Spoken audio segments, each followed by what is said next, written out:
Hello and welcome to another episode of Now About That with James and Sarah. I'm James, I'm Sarah. and this is a really exciting episode for a couple reasons. It's Halloween, everyone. This is Halloween. This is Halloween. So this episode, if you're listening to it on Monday, which is when it comes out, it is Halloween Day. It's also our 20th episode of the podcast, so that's exciting as well.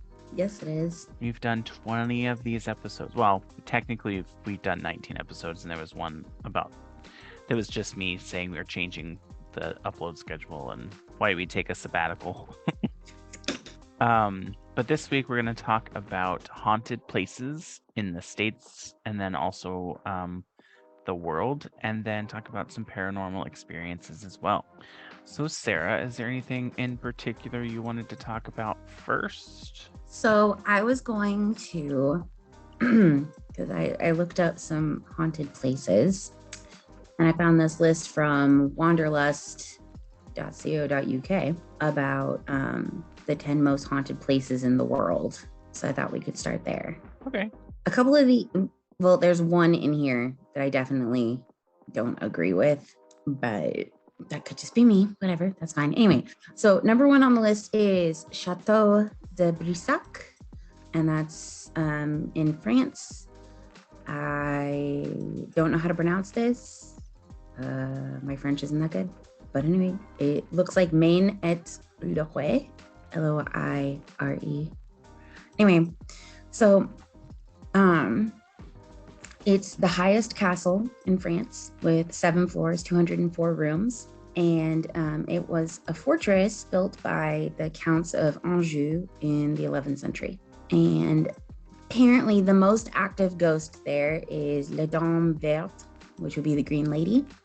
She was supposedly the illegitimate child of King Charles VII, which apparently is a big deal. And she was murdered by her husband in the chateau in the 15th century after he caught her having an affair. Wow. Yeah. So anyway, the chateau is apparently a popular hotel now, and people who are brave enough to stay overnight get to enjoy some pretty awesome period decorated areas. And then up next is the Monte Cristo homestead in New South Wales, Australia. It's a Victorian mansion built in 1876. It's apparently the Australia's most haunted house. There's apparently a young child who got dropped down the stairs, a maid who fell from the balcony, a stable boy who got burned to death. The most active is the ghost of the son of the caretaker, who was found curled up next to the dead body of his mother and chained up for 40 years. Yikes. Right? So wait, he was alive and chained for 40 years, or his body was chained? It doesn't specify, but I'm assuming he was alive. They found him alive next to his dead mother and then chained him up. Who knows? Number 3 is Bangar Fort in Rajasthan, India. I'm so sorry if I'm butchering that. It's a fort city that was built in the 17th century. And apparently there was a wizard and a princess. And legend has it that the wizard used some enchanted oil that he hoped would make the princess fall in love with him. And he turned it into a boulder. She threw it away and it crushed him. And he cursed the palace. Wait, what? Yeah. Sorry, go back. He turned what into a boulder? Okay, so the enchanted oil that he was trying to use to make her fall in love with him got turned into a boulder somehow. And so she threw it away from herself and it landed on him. Ouch. But yeah, it says that he cursed the palace, condemning the inhabitants to death without any hope of rebirth, which is kind of a big deal. So it's an archaeological site, and it's known as the House of Ghosts. And you can hire a guide to show you around. Okay, so this is the one that I don't agree with. It's number 4, and it's the Myrtles Plantation, which is in, I believe, North Carolina, I think. No, it's in Louisiana. For some reason, I thought it was in the Carolinas. Anyway, it's in Louisiana. And like the most famous one that everybody talks about is Chloe, who had her ear cut off by her lover, and she wears a green turban. She's supposed to be, this former slave girl who was mistress to the slave owner or whatever, and what have you. The reason I don't agree with Myrtle's Plantation is because all the stories are super generic. Like literally, and like they don't take into account any historical contexts either. It's just, yeah, it's just not great. I've watched different explorations of the Myrtle's Plantation, and they've never been able to actually really find it. Oh, I think I've seen this one on some videos too before. Yeah. And most of the time, they don't actually find anything. So it's in St. Francisville, Louisiana. And there's 20 rooms. Wow. But also, I just want to say, I find it irksome that this place where numerous human beings were enslaved against their will is like making all this money off of their pain and suffering. Yeah. So there's a photo that I'm looking at, and it says this photo was intended to be used, and I'll put this on our Instagram, to be used to secure an insurance policy for the home in case of fire or other natural disasters, not to prove paranormal activity. The presence of a human figure within the photo was just undiscovered until it was developed. The owner reports that there was no one in the area at the time the photo was taken. One of the most disturbing paranormal reports occurs inside the home. In the grand hallway, there is an antique mirror just outside of the dining room. The visitors report seeing Woodruff's children appearing in the mirror near the room where they were poisoned. The researchers noted that each time the mirror is replaced or resilvered, the same handprint appears as if they refuse to be ignored. So there's an antique mirror in the Myrtle's Plantation that has handprints on it that continue to come back even after the mirror is replaced. And then more to your point about Chloe, it says, despite the many ghost stories, there is some debate if Chloe even existed or if that was her real name. Today, this residence is known as the Myrtle's Plantation Bed and Breakfast, but it is also recognized as one of the most haunted houses in America, according to National Geographic. But yeah, I understand what you're saying. It seems like they're feeding off of these tragedies that happened. But I mean, where there's tragedy, there's more likely to be paranormal activity, don't you think? I mean, yeah, don't get me wrong. I'm sure that in some way or another it's haunted, because who knows how many innocent enslaved human beings were, brutally murdered and or died tragically there. Yeah.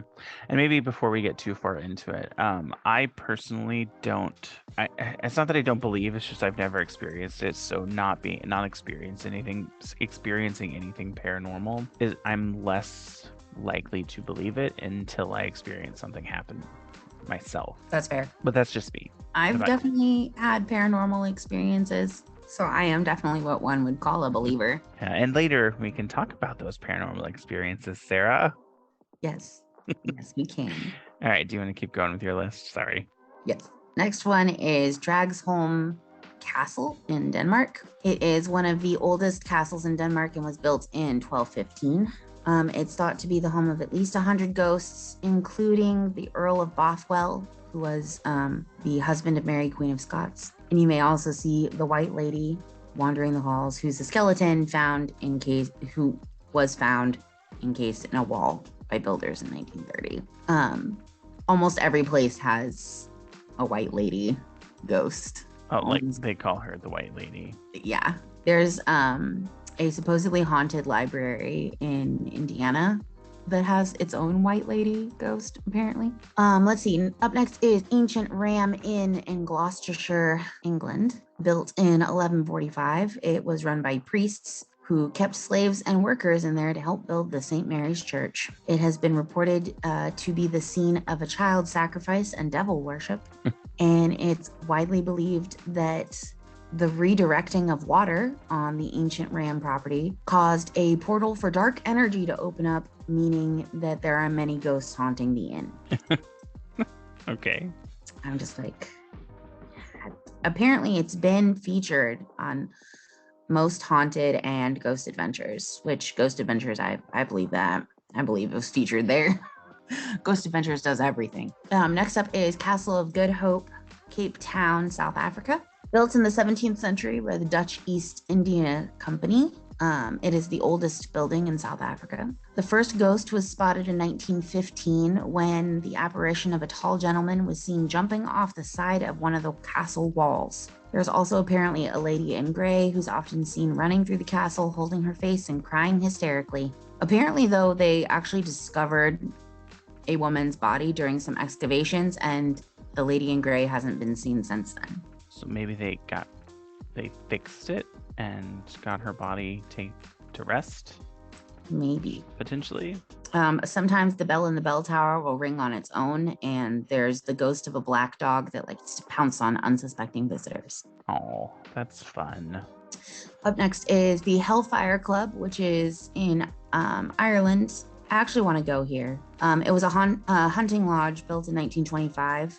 The stones of the buildings are from ancient passage tombs said to have angered the devil, which first associated the site with supernatural. Apparently, there's been all sorts of crazy shit there. Animal sacrifices, black masses, cloven-hoofed men, murder, the usual stuff. The most popular. Just a typical Friday night. Yeah, exactly. So the most popular story is of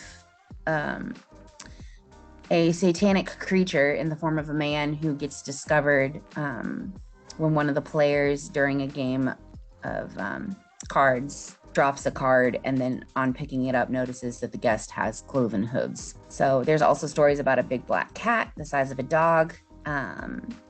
And then a young lady believed to have been placed in a barrel, set on fire, and rolled down the hill for fun. Aw, like when you and Sam rolled me down the hill when I fell drunk. I mean, hey, fun times, right? All right, number 9 is Banff Springs Hotel in Alberta, Canada. It is one of Canada's great railway hotels and reportedly one of the most haunted buildings in the country. This says former bellman Sam Macaulay, who served at the hotel during the 60s and 70s, apparently still hangs around. Can you imagine that you're dead and you still go to work? I mean, we talked about it before. I used to work in my sleep because I was afraid of being unproductive. I can't imagine. That'd just be terrible. Anyway, apparently also there's a bride who fell down the staircase, breaking her neck after panicking when her dress caught on fire. I feel like there's always a story of a bride falling down the stairs and breaking her neck at like most haunted places. Yeah, but also, did she actually fall or was she pushed? I mean, I'd push her. And then apparently a family was murdered in room 873. And the room has actually been bricked up since then, but people can still see the family standing in the hallway. And last but certainly not least is Poveglia Island in Italy. In the Venice Lagoon between Venice and Lido, this small island was a place where mainlanders fled to seek refuge from invaders. In the 14th century, Venetians infected by the bubonic plague were sent here to die, and then when they died, they were burned on giant pyres. So the site was also used as a mental asylum during the 1800s, where patients were experimented on and tortured. I think I've heard about this place too, or it's just something that there's always stories about a place that was used to house the ill, and then it changed to a mentally ill asylum, and then it's been abandoned. Yeah. So I think where was that one? Sorry. That was in Italy. That is it's the Poveglia Island. Because I feel like there's something similar in the United States too. I know that one of the most haunted places in the US is Waverly Sanatorium in Kentucky. Yeah, most of it's usually sanitariums and stuff like that. So Poveglia Island is totally abandoned and off limits to visitors. And it says even if you were allowed to go to the island, you'd be hard up to find someone willing to take you, as many locals won't step foot on Poveglia for fear of being cursed, and fishermen refuse to fish in the area, worried they'll drag up human remains. Is that the last one? You had 10? That was number 10. Interesting. Did you have anything else? I had some haunted places in Texas. Okay. Do you want to talk about that? Because I have the creepiest places to visit in every state that I was going to talk about. Okay, yeah, go for it. And then, I mean, I feel like I I have a few talked a lot. things. That's okay. I talked more than I usually do. Interesting. Oh, okay. Is that the list that you just sent that you just went Yes. through? Yeah, Okay. yeah. I sent you the list to post on the thing. You do have access to the document that you could add these things to it Oh, yourself. yeah, I do. Yeah, I Crazy, do. right? Um, but while you hunt for that, Don't we'll mind me. we'll look at the 50 or the most or the creepiest places to visit in Indiana, and this is from, or sorry, in every state, and this is from Thrillist, as what I think is that. No, yours is Wanderlust. So this one is from the. I think we read something from Thrillist last week too. My Not in the Stanley Hotel. my Texas haunted ones is from Thrillist. Oh, okay. So the first one we're going to talk about is in Alabama. It's Maple Hill Cemetery in Huntsville, Alabama. In 1985, somebody decided to open a playground adjacent to Huntsville's oldest cemetery, presumably to give children of mourning parents some respite. Respite? R-E-S-P-I-T-E. Respite. Respite. I don't like that word. It's weird. Instead, it appears that the residents' ghosts are the ones enjoying it the most. People report seeing orbs of light going down the slide and unoccupied swings moving, accompanied by disembodied giggles. Adding to the eeriness, some locals believe the victims of a rash of child murders in the 60s were buried nearby, and their spirits now have eternal play dates with cemetery's official residents. Interesting. Love that. And then Alaska, it's a place called the Alaskan Hotel in Juneau. And the most famous ghost to roam the halls in Alaska's oldest operating hotel is that of the gold miner's wife, who lived here while waiting for her husband to return. When he didn't, she began supporting herself by working as a prostitute until he did return. Not exactly thrilled with her new career choice, he killed her, and now guests and staff regularly report encounters with her ghost. Yikes. In Arizona, it's called the Jerome Grand Hotel in Jerome, Alabama, or Arizona.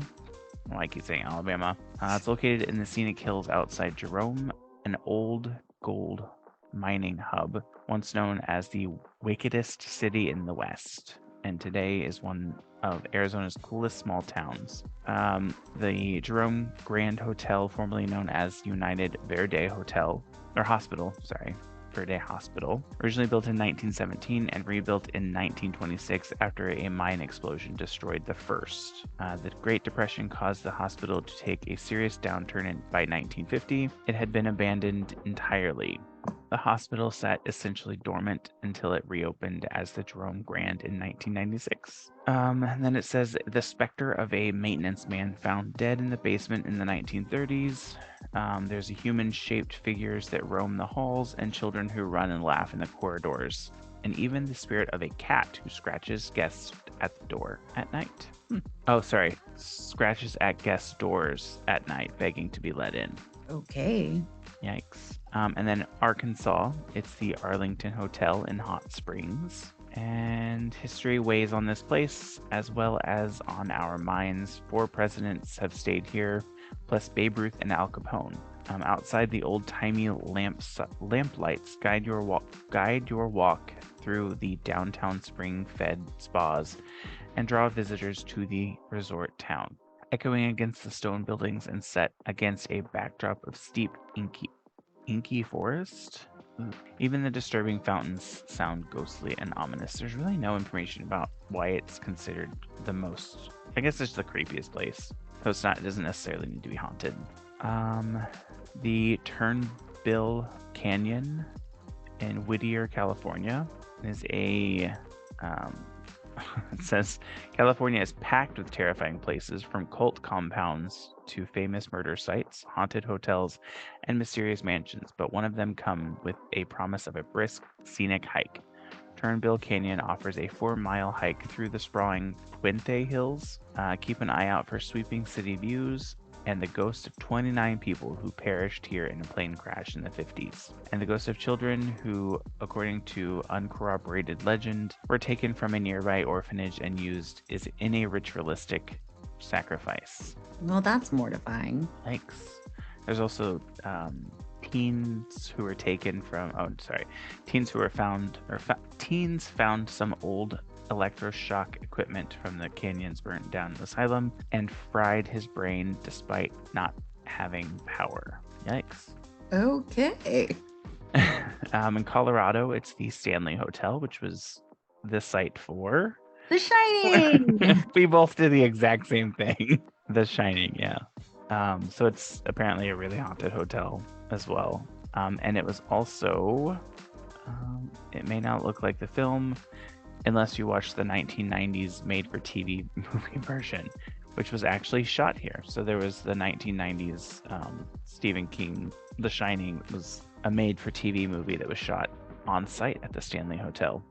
Very cool. In Connecticut, it's 1974 house in Woodbury, known as the Evergreen Hotel or Evergreen Inn, and later the Curtis House Inn before reopening in 1754. House in 2022. Oh, before opening as the 1754 house in 2020. Gordon Ramsay once featured Connecticut's oldest inn on his appropriately titled reality show, Hotel Hell, bringing a paranormal investigator to corroborate what locals and visitors have been claiming for centuries. The joint's haunted. Ramsay's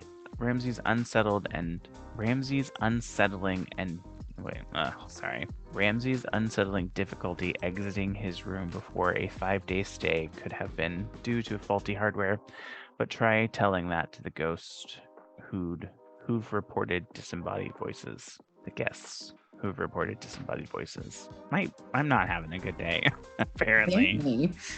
And then in Delaware, there's Fort Delaware in Delaware City.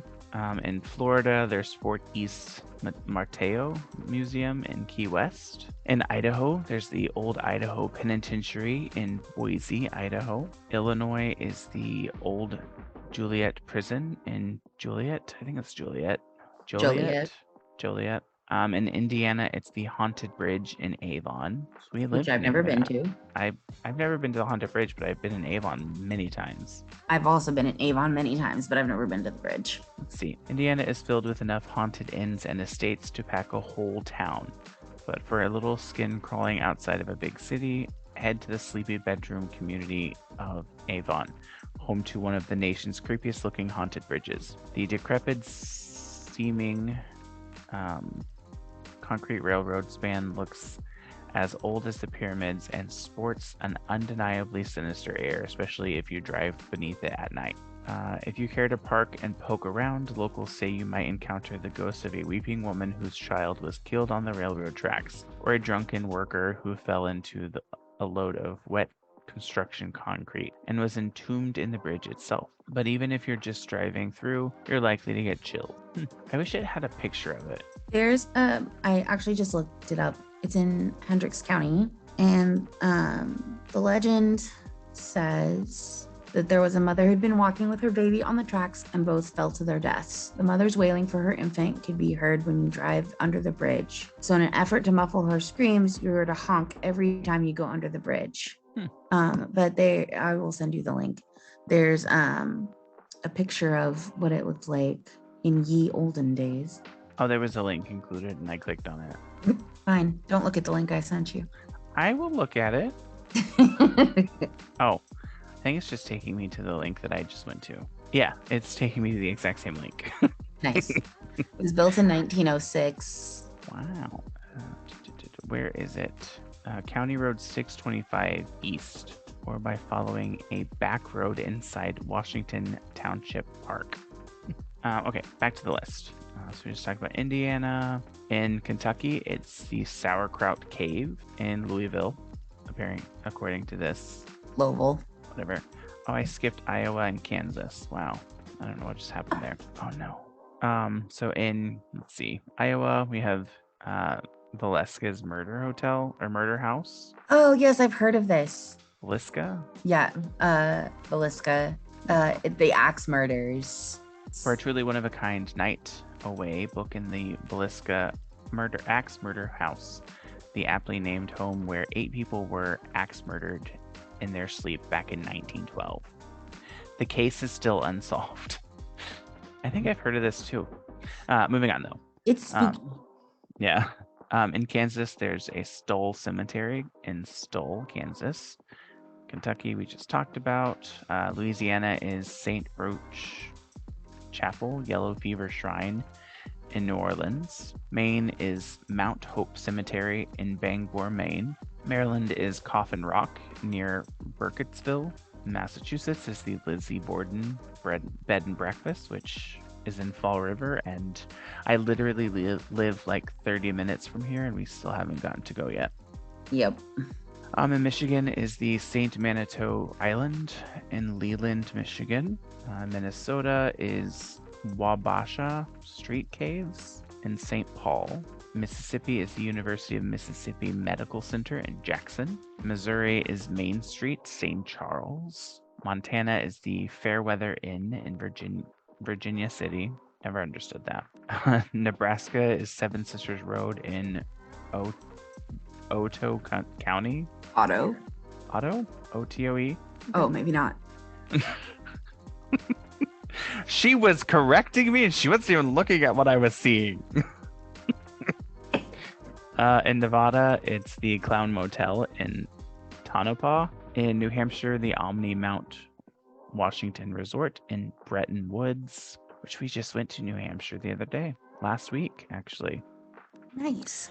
In New Jersey is the Devil's Tree and there's actually an address in this. It says 181 Mountain Road, Basking Ridge. So if we ever go to New Jersey, Sarah, we can go there. I'm down.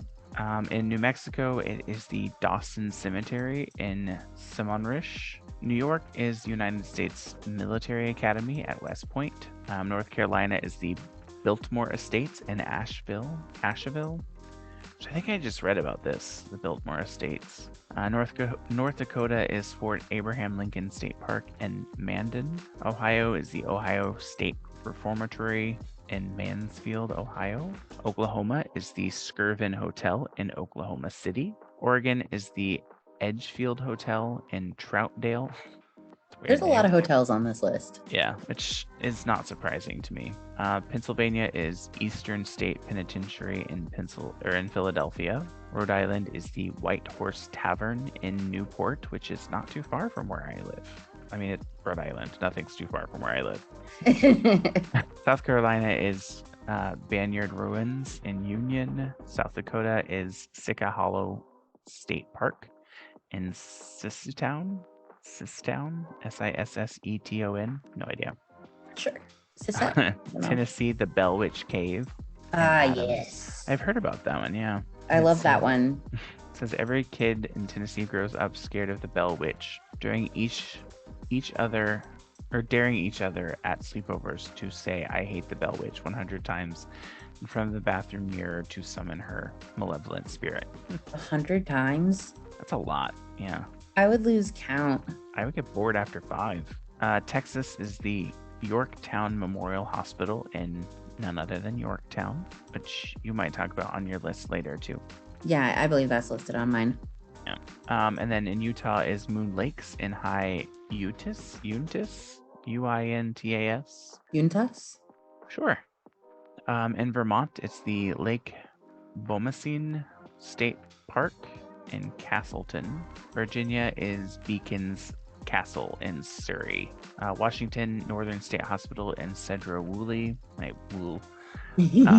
West Virginia is Weston State Hospital in Weston. And then Wisconsin is the Pfizer Hotel in Milwaukee. And Wyoming is the Wyoming Frontier Prison in Rawlins. Does it include DC on that list? No. So it's just the 50 states. Rude. Which I'm sure there's a crap ton in DC. I'm sure. We would have to dedicate an entire episode to it. Sure. Oh, and this one's difficult because it's about a gallery, so I have to like switch through. Oof. Oh, the Queen Mary. I forgot about this one. I've been on the Queen Mary. Have you? Yeah, when I was a little kid. Oh, in Long Beach. So Mhm. it's docked in Long Beach and serves as a floating hotel. What's his name? Shane and his group went on the Queen Mary and stayed the night one time and Mm. did an episode of it. So do you want to take a quick break and then come back and do do you want to talk about the Texas ones and then your personal experiences? Yeah, we can do that. All right. Well, we will take a quick break and we will be back, everybody. Bye. Beep.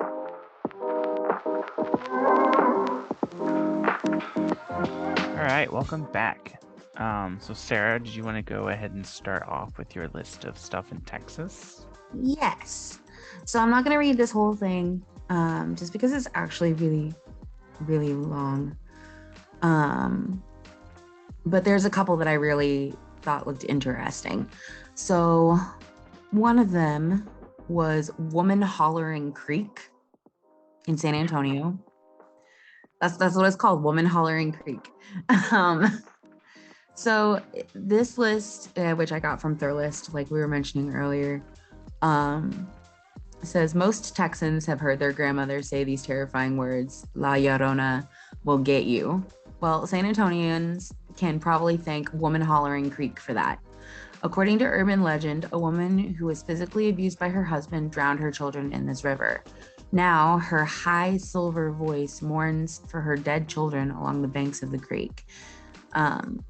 So, grandmothers just use La Llorona to scare their kids, grandkids. Anywho, but La Llorona is actually a very, I don't want to say popular, but well-known legend for Hispanics slash Latinx people. So, anywho, moving on. Like we were just mentioning about the Queen Mary. In Corpus Christi, it's the USS Lexington, known locally as the Blue Ghost, a nickname originally given to the ship during its service in World War II. The Lexington has long been considered by Corpus Christi residents to be occupied by spirits. An engine room operator who was killed during one of the ship's battles is said to roam the boat at night, and visitors claim to have witnessed doors slamming and lights flashing on and off at random. You look very bored. I'm not. I'm just listening. Sorry. Jeez. Do you want me to get more involved? I guess I'm not used to talking this much. I know it is usually the flip side. So I'm getting a little panicky, I think is what's happening. All the attention's on me. I was also looking at some stuff on the La Llorona. And like there's several different places where so there's Mexico. The legend is told in Mexico, Guatemala, the United States, mainly in southwestern the United States, and Venezuela. And then there's also Eastern Europe and modern Rusalka is a type of water spirit in Slavic mythology. Mythology. Wow. But yeah, they're all based on a woman that murdered her children, and then later regrets. cries for the deaths of her children. Up next, the Menger Hotel in San Antonio. Bill Clinton apparently visited once.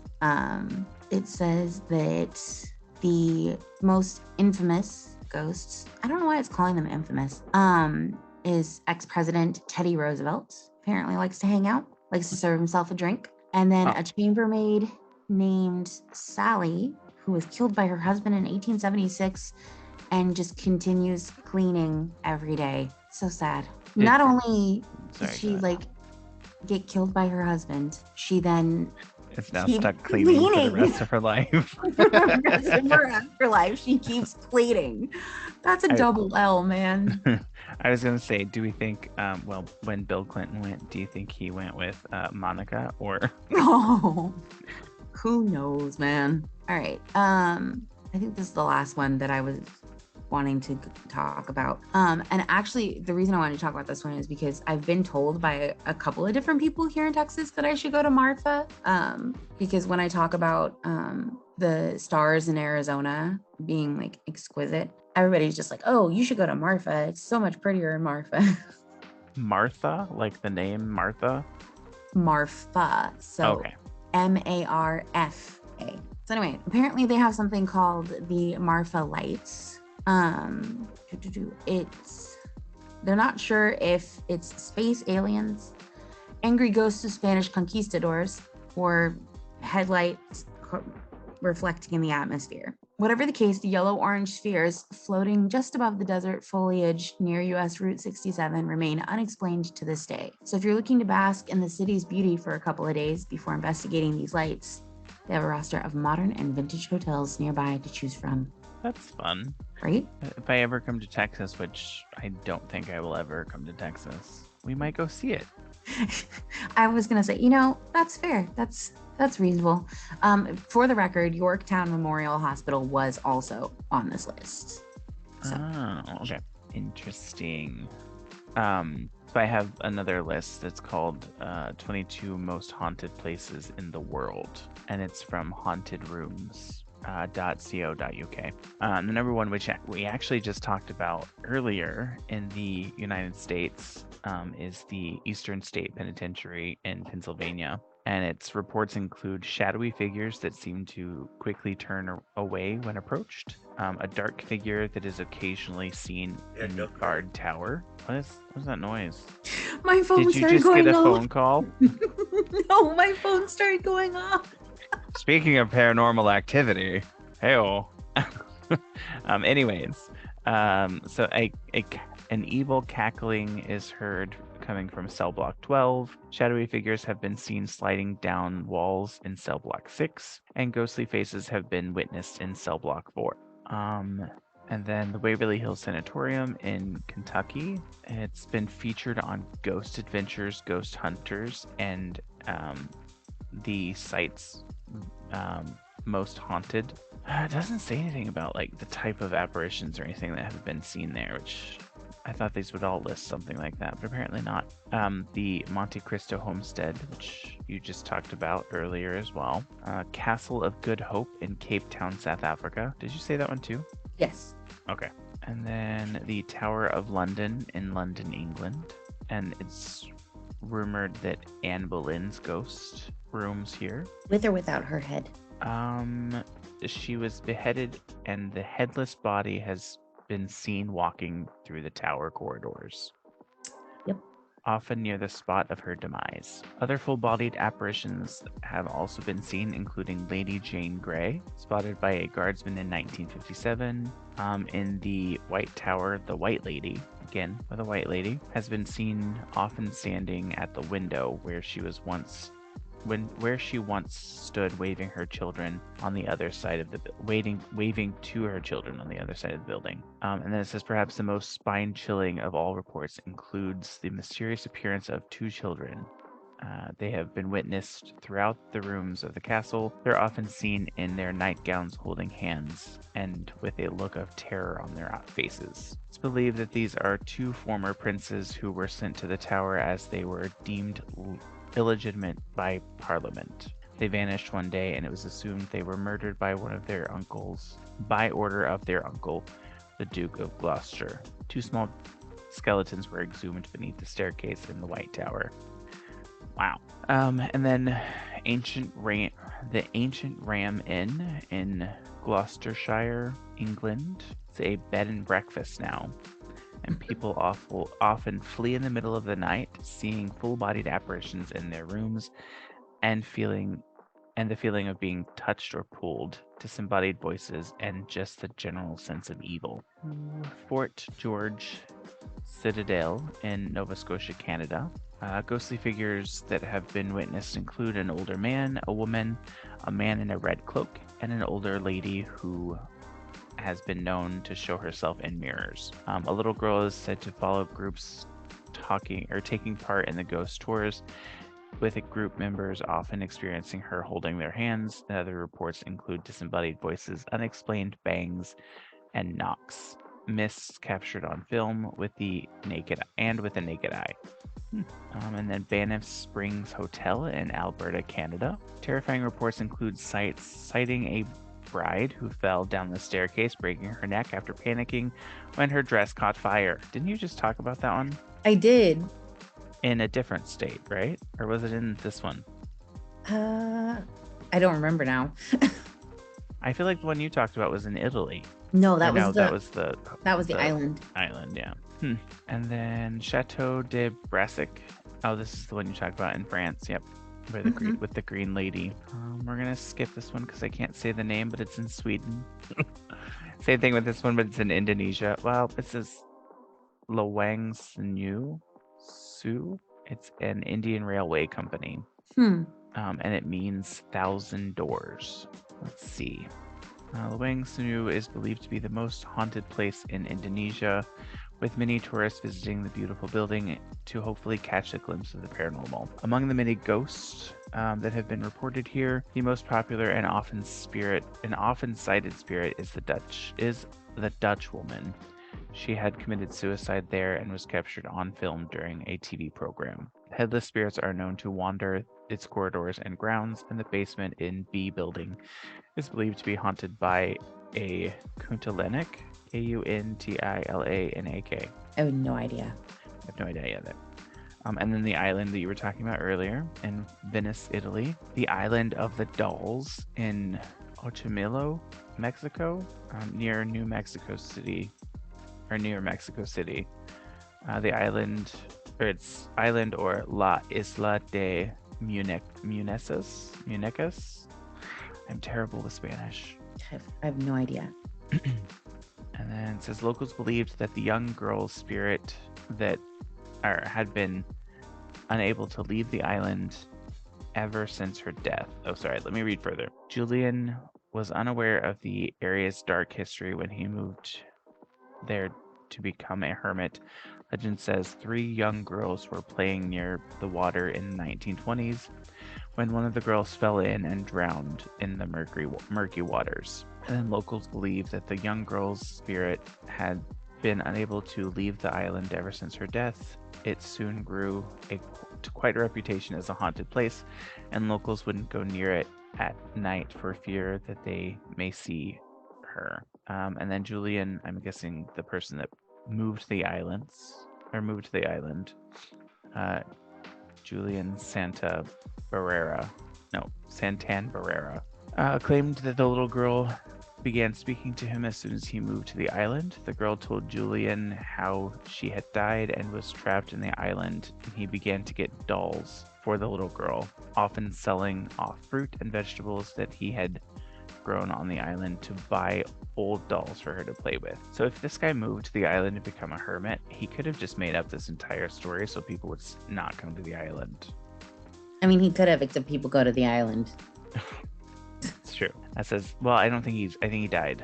I also think he passed away. But now there are tourists that come to the island and speak of seeing the doll's eyes following them, which that's kind of a thing anyways.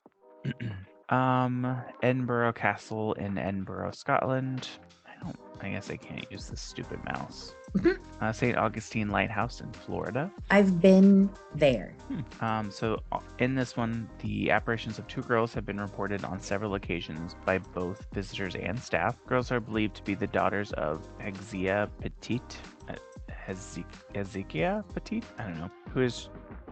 Who was in charge of the construction of the lighthouse in 1870. His daughters died during its construction and a tragic accident on the site. Both of them have been seen on the tower catwalk. The apparition of a woman has also been witnessed standing on the stairway of the lighthouse or walking the grounds outside the buildings. Her voice has been heard on several occasions, often crying out for help. There have also been various reports of disembodied conversations, shadows, and sound of footsteps coming up the lighthouse steps. And the ghost of a man has also been seen in the lighthouse basement, believed to be that of a Civil War hero and former lighthouse keeper William A. Harn. Due to the overwhelming number of reports coming from the location, the TAPS crew investigated the sound and found several pieces of evidence, including a video of what appears to be a woman looking over the rail on the lighthouse staircase. They also captured shadow figures and an EVP of a woman crying out for help,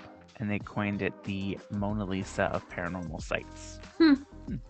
And then we go back to the Queen Mary Hotel. The Queen Mary. It's regarded as the most haunted one of the most haunted hotels in America, and with the vast array of experiences that have been reported there, it's hard to argue. The ship has so many haunted areas that it's hard to know where to start when explaining them. The most popular reports seem to be from the first-class swimming pool. 2 women drowned here during the 1930s and 1960s, and their ghosts have been seen on numerous occasions in the area. The figure of a woman in white has also been seen in the Queen's Salon, and there have been sightings of gentlemen in formal 1930s suit in the first class suites. And the ghosts of 2 children have been seen and heard near the storage room, and the spirit of a young woman has been seen walking through the tourist class swimming pool. Interesting. And then in cabin B340, there have also been a lot of paranormal reports. However, it isn't available for rent any longer. Whether this is due to experiences reported there or very different reasons is unknown. I'm assuming it's probably for upkeep reasons. Probably. I think actually, I could be wrong, but I believe that Shane and his group stayed in the room right next to this one, and that it opened into this room. But that's all we'll talk about with those things. Sarah, do you want to talk about your specific paranormal experiences? Yeah, sure. Like I said, I have never had any, so I Right. can't really give too much. Right. So, one of my earliest, I guess I remember, is in my teens. I was in St. Augustine, Florida, and we had gone to a fort, and we were up top, and I don't remember what I touched, but I touched something, and it wasn't even like a hard touch. It was like more of a brush touch. Like I barely touched this item, and the next thing I knew, there were cannons going off. There were men running all around me, with like weapons drawn, and there was smoke everywhere, and I was just like, what the fuck is going on? and then it was gone, and it was So over. was it like a vision? Yes. Like I want to say it was a vision, mostly because the people who were running all around me didn't notice me, so I don't feel like I was like actually transported back in time for a split second, because I feel like somebody would have seen me and said something, but it was very very vivid. But yeah.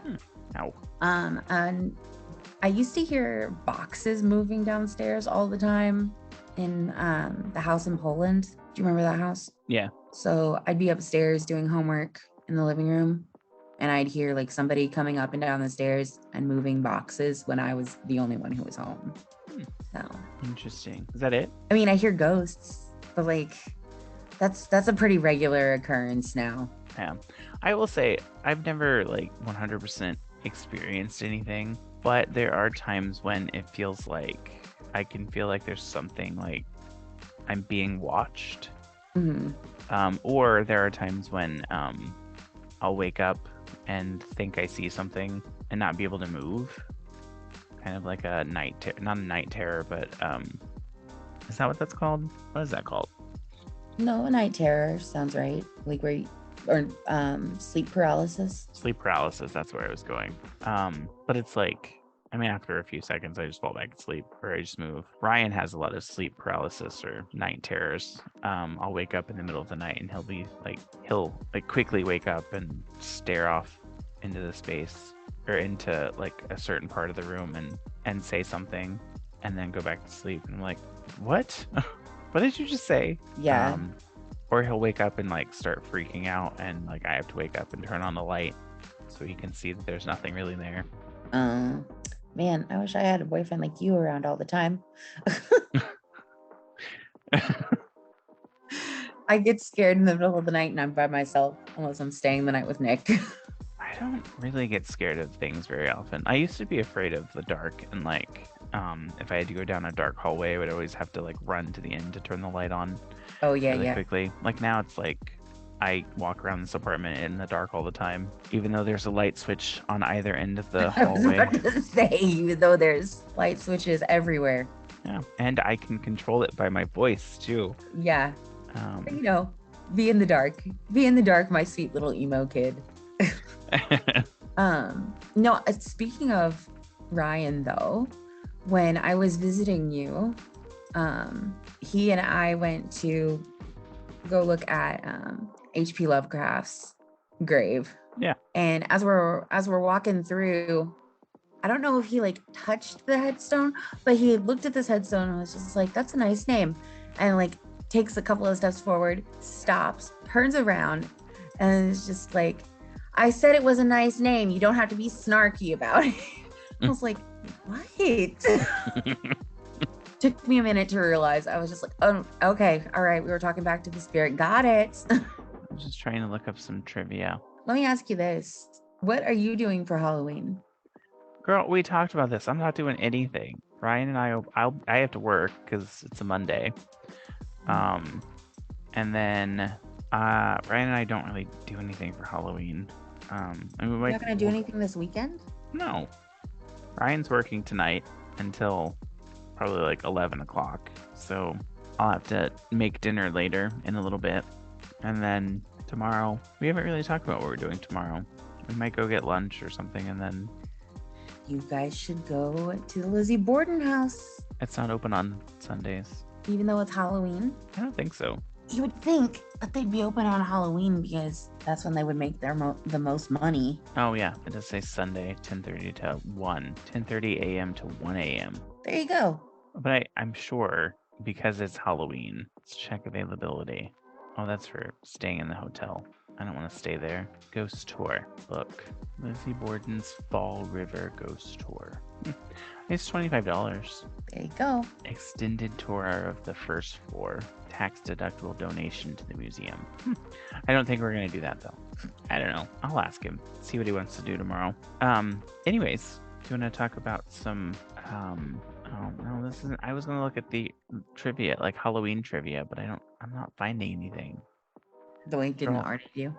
These are all facts. Like potatoes were originally used to make jack-o'-lanterns on Halloween. It was turnips. I don't know. This is potatoes. Oh, they're wrong. Sorry. It does say Halloween just wouldn't be the same without a few spooky carved out pumpkins. But years ago in Ireland, where the jack-o'-lanterns tradition began, people made the decorations using vegetables that were more readily available to them, large potatoes and turnips.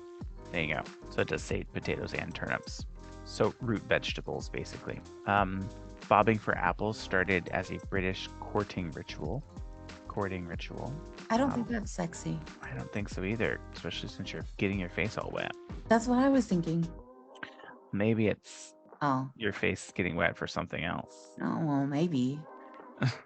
There is only a full moon in Halloween 3 or 4 times per century. A large full moon would certainly create the perfect atmosphere for a spooky night. However, it turns out that a full moon rarely happens on Halloween, according to the Old Farmer's Almanac. A full moon on Halloween only occurs roughly once every 19 years. If the full moons are calculating using Greenwich Mean Time, that translates to approximately 3 or 4 times per century. Lucky for us, a full moon is expected in, that's 2020. Americans buy enough candy each Halloween to fill 6 Titanics. Jesus. We Americans love our candy, so much so that during Halloween week alone, we consume around 300,000 tons of the stuff, which is the equivalent to 2 pounds of candy per person. According to the data Whizzies at Box, if you pull all that candy into one big pile, it would be enough to fill 6 Titanics. And for some activities to try at your Halloween get-together. Moving on. Candy makers produce around 35 million pounds of candy corn a year. There you go. These white, orange, and yellow triangles of sugar are meant to resemble a kernel of corn, which I don't think they look anything like corn, but whatever. The candies were first created in 1898 by the Jelly Belly Candy Company, while it was still known as California's Herman Gulitz Confectionery Company. Today, around 35 million pounds of it are produced each year, according to the National Confectioners Association. My arm hurts. Embarrassing. Trick or treating came to a halt during World War II. A lot of things changed during World War II, including the fact children didn't go trick or treating during the conflict. Because sugar was being rationed during the war, there wasn't enough extra candy available for costume children to collect. The traditions were paused until peace times returned. Wow. The traditions were repopularized by the Peanuts. So trick or treating was once again repopularized by Peanuts years later. Many young ones had never been out on Halloween and weren't familiar with the concept. According to Business Insider, the adventures of Ozzie and Harriet in the Peanuts comic strip helped to repopularize the tradition of dressing up in costumes and asking for candy door to door. That's Well, it became more difficult to adopt a black cat near Halloween for superstitious reasons. yeah, This because is people would kill them. well, it's not what I mean. This doesn't say killing them. It just says people were superstitious that it would give them bad luck. No, but like now they restrict people from adopting black cats around Halloween because black cats are more likely to be quote unquote sacrificed to Satan. Oh no, you're right. It does say because of superstition and the concern that wrong people who might harm them might adopt them. Yep.